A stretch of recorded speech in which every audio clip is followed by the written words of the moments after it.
বিএনপির ভারপ্রাপ্ত চেয়ারম্যান তারেক রহমান বলেছেন, বর্তমান সংকটকালেও তার দেশে ফেরার সিদ্ধান্ত একক নয়। গুরুতর অসুস্থ বেগম খালেদা জিয়া সিসিইউতে চিকিৎসাধীন থাকায় দেশে ফেরার বিষয়ে জোরালো আলোচনা চলছিল।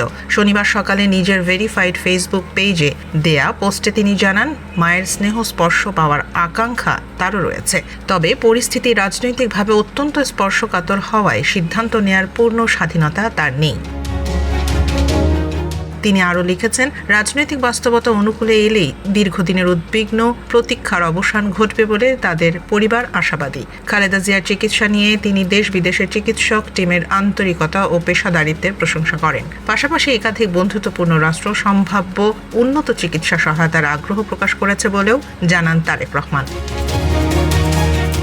সবশেষে তিনি সবার দোয়া ও ভালোবাসার জন্য কৃতজ্ঞতা প্রকাশ করে খালেদা জিয়ার দ্রুত আরোগ্যের জন্য দোয়া চালিয়ে যাওয়ার অনুরোধ জানান।